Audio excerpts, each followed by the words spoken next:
तपाईं अहिले हेर्दै हुनुहुन्छ यावत खबर युट्युब च्यानल। सधैँका लागि सबैका लागि। हजुर, सानी नदी पर्वतबाट झर्छिन्, हाहा र हुहु वनभित्र गर्छिन्, खोला र नाला सङ्गिनी हजार आएर भिड्छन् वनको पुछार, घुमेर हेरिकन गाउँलाई पहाड पाखा हरिया बनाई, जान्छिन् यिनी दूर समुद्र भेट्न, सक्दैन कोही यिनलाई रोक्न। नमस्कार अनि धेरै धेरै स्वागत छ। यति बेला यावत खबर युट्युब च्यानल तपाईँ हेरिरहनु भएको छ। यति बेला साथी तारा नेउपानेको साथमा तपाईँसँगै रहेको छु म मधुसूदन घिमिरे। आज हामीले यो त्रिशुली नदी र नारायणी नदीको बहाव कस्तो बढिरहेको छ यसको बारेमा जानकारी दिनका लागि उपस्थित भएका छौँ।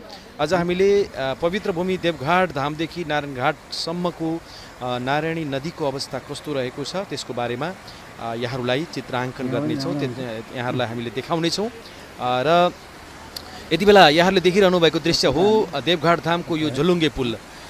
झोलुङ्गे पुलबाट यहाँहरूले यो त्रिशुली नदी जो त्रिशुलीबाट बगेर आएकी त्रिशुली नदी रहेको छ र यो त्रिशुली नदी यति बेला देवघाटसम्म आइपुगेको छ। देवघाटसम्म आइपुग्दा विशाल भएर आएको छ। अनेक खोला झरना खहरे आदि मिसिएर यो त्रिशुली नदी यहाँसम्म आउँदा निकै ठुलो भयानक भएको छ र त्यस बिचमा मुङ्लिनमा मर्स्याङ्दी नदी, सेती नदी लगायतका अन्य नदीहरू, अन्य खोलाहरू पनि मिसिएका छन् र त्रिशुली नदी देवघाटसम्म आइपुग्दा निकै विशाल भएर बगिरहेको छ। र त्यसै गरी जब देवघाट धाममा पश्चिम र उत्तरबाट कालीगण्डकी आउँछिन् त्यसपछि यो सङ्गमबाट नारायणी नदीको रूपमा त्यहाँबाट बग्छिन् र नारायणी नदीको रूपमा प्रचलित रहेको छ। यहाँहरूले देखिरहनु भएको छ यति बेला यो अखण्ड धर्मशाला जो देवघाट धाममा रहेको यो अखण्ड धर्मशाला रहेको छ र यो अखण्ड धर्मशालाको यो हवनकुण्ड पानीले भत्ताभुङ्ग पारेको छ, पानीले बगाइदिएको छ। यसको अस्थि पञ्जर मात्रै यहाँहरूले देखिरहनु भएको छ। उतापट्टि पारिपट्टि यो नवलपरासी जिल्ला रहेको छ। यो यति बेला यहाँहरूले देखिरहनु भएको छ निलो टिन लगाइएको छ अग्निकुण्ड र यो अग्निकुण्डलाई पानीले बगाएको छ। र यहाँहरूले देखिरहनु भएको छ यो त्रिशुली नदी र कालीगण्डकी नदीको दोभान यो देवघाट धाम जहाँ तीनवटा जिल्लाको सङ्गम रहेको छ। नवलपरासी, चितवन र तनहुँ जिल्लाको सङ्गम स्थल अहिले समतुल्य भएको छ। मलाई लाग्छ यो यहाँहरूले हेर्दा पनि यो समुद्र बराबर देखिरहनु भएको छ, निकै ठुलो छ। र पारिपट्टि देखिरहनु भएको छ गलेश्वर आश्रम, जो गलेश्वर आश्रमको छेउमा यहाँ त्रिशुली नदीको किनारमा केही पहिरो गएको छ। यो पहिरो धेरै वर्ष अगाडि 2-4 वर्ष अगाडि नै गएको र यसमा यो पहिरोलाई रोकथाम गर्ने खासै पहल पनि भएको छैन र वास्तवमा यो पहल गरिएन भने पक्कै पनि यसले भविष्यमा केही खतरा निम्त्याउन पनि सक्छ। र अहिले भने यहाँले देखिरहनु भएको छ यो पहिरो गएको दृश्य। यो पहिरो धेरै समय अगाडि गएको हो, गलेश्वर आश्रमको पूर्वी भागमा यो पहिरो गएको छ र यति बेला त्रिशुली नदी विशाल भएर आएको छ। र यति बेला भने हामी थोरै अगाडि बढेका छौँ जहाँ यहाँहरूले देखिरहनु भएको छ एउटा निलो टिनको टहरो रहेको छ। यो मृत्यु संस्कार गर्ने स्थल हो र जहाँ मृत्यु संस्कार गर्नका लागि यहाँ लगिने गरिन्छ र यो ठाउँ अहिले जलमग्न बनेको छ। यहाँ निकै भयानक रूपमा पानी बढेर अहिले भने थोरै केही कमी हो कि जस्तो भएको छ। र यहाँले देखिरहनु भएको छ यो विश्राम स्थलको यो प्रतीक्षालय हो, विश्राम स्थल हो यो, जहाँ मानिसलाई जलाउन लगिँदा विश्राम गर्ने स्थल हो। र यो स्थल पनि यहाँले देखिरहनु भएको छ। र यहाँले एउटा पाइप, फलामको पाइप राखेको एउटा टहरो जस्तो देख्नु भएको छ। यो भने यो सरकारी पहलमा यो लास जलाउनको लागि बनाइएको एउटा टहरो हो र यो त्यसै अलपत्र अवस्थामा परेको छ। यो धेरै समय भइसकेको छ बनेको, तर यो अधुरै छोडिएको छ। र यहाँहरूले देखिरहनु भएको छ एउटा यो नवलपुर जिल्लापट्टि यो एउटा सानो कुटी जस्तो देख्नु भएको छ, जहाँबाट केलादी लगायतका नवलपुरका विभिन्न ठाउँहरूमा डुङ्गा चढेर त्यहाँ पुगेर यो त्रिशुली नदी तरेर त्यो कुटी जस्तो सानो घरबाट माथि उक्लेर जाने गरिन्छ यो केलादी भन्ने ठाउँतिर। र यहाँबाट मलाई लाग्छ कोटा भन्ने ठाउँमा पनि पुगिन्छ। र अहिले भने यहाँले देखिरहनु भएको छ चन्द्रलोक द्वार भनेर देखिएको छ। यो चाहिँ मानिसलाई जलाउन लैजाने एउटा यो बाटो हो, यहाँबाट तल लगिन्छ। यो मैले यो किन देखाइरहेको छु भन्दा अहिले मानिसको मृत्यु भइसकेपछि पनि जलाउनलाई निकै समस्या परेको छ। पानीको बहाव बढेको हुनाले पनि मानिसलाई जलाउँदा अहिले समस्या परेको छ। यो पनि मैले यहाँलाई देखाएँ र हामी यति बेला यो अहिले यहाँहरूले देखिरहनु भएको दृश्य हो। यो जुन द्वार छ स्वर्गलोक जाने द्वार, जहाँबाट मानिसलाई तल जलाउने ठाउँतिर लगिन्छ, यो त्यो बाटो त्यही बाटो हो। अहिले पानी केही घटेको छ र यहाँहरूले क्लियर सफा रूपमा देख्नु भएको छ यो बाटोलाई। र यो टहरो, यो टिनको टहरो, यो इलेक्ट्रिक सिस्टमबाट जलाउनका लागि बनाइएको एउटा टहरो हो। यो धेरै समय भइसकेको छ बन्नेको, तर अधुरो अवस्थामा रहेको छ। बन्न सुरु भयो तर यो अधुरो छ। यहाँहरूलाई मैले देखाएँ यो पानीले यो सबै जलमग्न बनाएको छ। यहाँ अत्यन्त अप्ठ्यारो स्थिति आएको छ र अब भने हामी अलिकति केही अगाडि बढेका छौँ। यो हामी केही नारायणहाटतर्फ आइसकेका छौँ र यो पानीको दृश्य यहाँले देखिरहनु भएको छ। निकै अत्यन्त भयानक समुद्र बराबरको पानीको दृश्य यहाँले देखिरहनु भएको छ। हामी देवघाटबाट नारायणघाटसम्मको यो जलको यात्रा, यो त्रिशुली र नारायणी नदीको यात्रा तपाईँलाई जानकारी गराउनका लागि हामी उपस्थित भएका छौँ। यावत खबर युट्युब च्यानल यहाँले हेरिरहनु भएको छ र साथी तारा नेउपाने र तपाईँसँगै रहेको छु म मधुसूदन घिमिरे। र यति बेला भने हामी आइपुगेका छौँ पोखरा बसपारको गौरीश्वर मन्दिर नजिक आइपुगेका छौँ।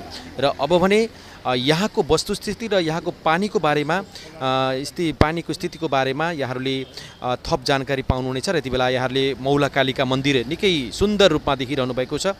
यो पारिपट्टि डाँडामा मौलाकालिका मन्दिर रहेको छ। र अब भने यहाँको थप दृश्यको बारेमा जानकारी गराउनका लागि साथी तारा नेउपानेलाई मैले अगाडि ल्याउँदैछु। अबको क्रममा साथी तारा नेउपाने। धन्यवाद मधुसूदनजी। हामी यति बेला देवघाटदेखि नारायणीसम्मको यात्रामा छौँ र यति बेला तपाईँले देखिरहनु भएको छ हामी यहाँ गौरेश्वर मन्दिरको परिसरमा रहेका छौँ। यहाँबाट देख्न सकिन्छ, तपाईँले देख्न सक्नुहुन्छ मौलाकालिका मन्दिरको डाँडा यहाँबाट देखिन्छ स्पष्ट रूपमा। र यति बेला अहिले साँच्चै भन्यो भने यो पानीको बहाव निकै बढेको छ र मानिसहरू अहिले यो हेर्नको लागि पनि मानिसहरूको आवत जावत पनि यहाँ रहेको छ र पानीको बहाव बढेसँगै खतराको तह पनि यसले पार गरिसकेको छ। र यो सँगसँगै अब भने एकदमै सचेत भएर बस्नुपर्ने अवस्था पनि रहेको छ यहाँ देख्न सकिन्छ। र यति बेला तपाईँले देखिरहनु भएको छ यो एकजना व्यक्तिले यहाँ मुढा झिकिरहेका छन्। यो मुढा पनि झिकिरहेका छन्, जुन यो बगाएर ल्याएको मुढा एकजना व्यक्तिले झिकेको तपाईँले देखिरहनु भएको छ। र विशेष गरी यहाँ पनि देख्न सकिन्छ अविरल रूपमा परेको यो पानीको कारणले गर्दाखेरि देशभरिका ठुला ठुला नदीहरू बढेसँगै नारायणी नदीमा पनि पानीको बहाव उच्च रूपमा बढेको छ। र यहाँ यो आसपासमा रहेका घरहरू पनि जोखिममा रहेको कारणले गर्दाखेरि यहाँ सचेत रहेर बस्नको लागि पनि प्रशासनले अनुरोध गरिरहेको छ। नदी किनारमा रहेका व्यक्तिहरू र किनारका व्यक्तिहरूलाई सचेत रहनको लागि पनि अनुरोध गरिएको छ। यति बेला हामी लीलाचोकतर्फ जाँदैछौँ, लीलाचोकतर्फको यात्रामा छौँ। यति बेला हामी लीलाचोकबाट हामी नारायणी नदीतर्फ हामी जाँदैछौँ। यो समयमा तपाईँ देखिरहनु भएको छ यति बेला उर्लेर नारायणी नदी आएको छ। नारायणी साँच्चै नै हिजोको दिनमा तपाईँले हिजो पनि थाहा पाइसक्नु भएको छ मूर्ति बगाएर लगेको थियो, जुन हात्तीको मूर्ति। नारायणी यस्तो उर्लिदो अवस्थामा रहेको छ नारायणी यति बेला, जुन कुनै बेला जे पनि हुनसक्छ। यो एकदमै सचेत रहेर बस्नुपर्ने अवस्था रहेको छ। र आज भने हिजोको तुलनामा केही कमी भएको महसुस हामी गर्न सक्छौँ। पानीको बहावकै कुराकानी गर्ने हो भने केही कमी देख्न सकिन्छ। तर पनि यो जुन कुनै बेला नारायणी नदीले आफ्नो रूप भनौँ न परिवर्तन गर्न सक्छ, तसर्थ पक्कै पनि अहिलेको समय तपाईँ देखिरहनु भएको छ नारायणी नदी।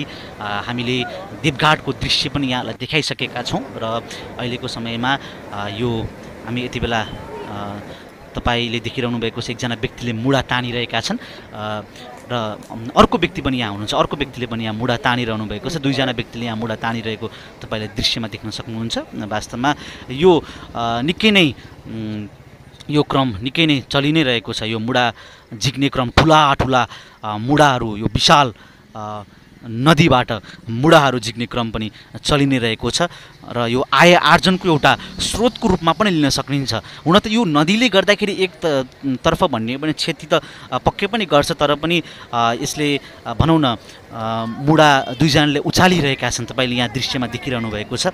साँच्चै नै यो नारायणी नदी वर्षेनी रूपमा नारायणी नदीले ठुलो जोखिम गरेको थियो र यो वर्ष पनि अझ भयङ्कर एउटा जोखिम हुने हो कि भन्ने त्रास पनि अहिले बढिरहेको छ।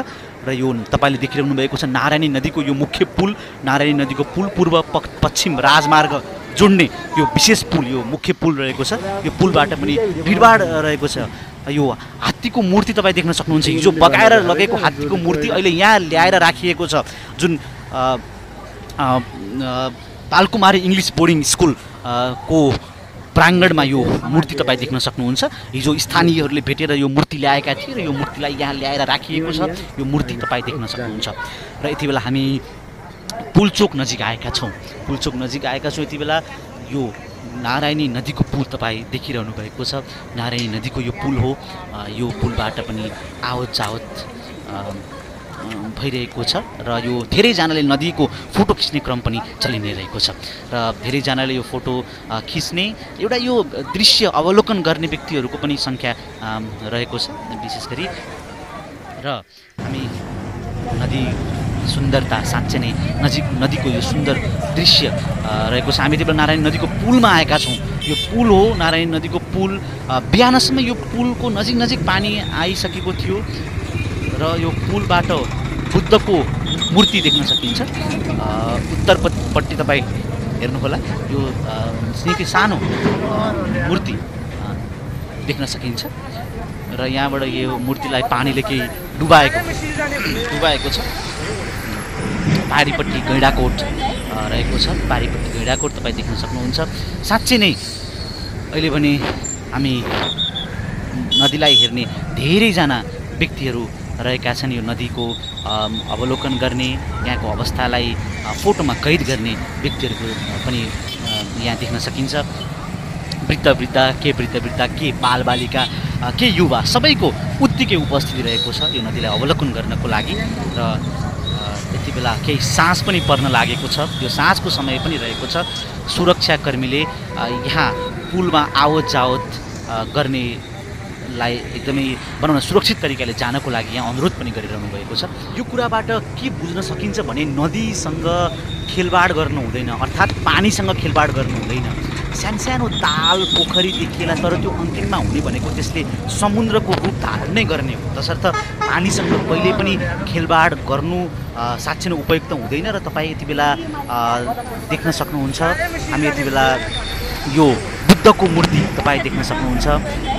पुलबाट हामीले तपाईँहरूलाई देखाइरहेका छौँ। नारायणीको पुलबाट देखाइरहेका छौँ। यो बुद्धको मूर्ति यो सबै पानीले यो पुरै ढाकिएको छ, जलमग्न भएको छ। यो जहाँ चौतारा पनि रहेको छ तपाईँ देख्न सक्नुहुन्छ। यो दैनिक रूपमा यहाँ आरती हुने गर्थ्यो, त्यो पनि पुरै जलमग्न रहेको छ। यो पक्कै पनि नदीसँग साँच्चै नै पानीसँग विशेष गरी खेलबाड गरियो भने कस्तो हुन्छ त भन्ने एउटा कुरा पनि हो। विशेष गरी हामी अब सचेत भएर बस्नुपर्ने एउटा जरुरी पनि देखिएको छ।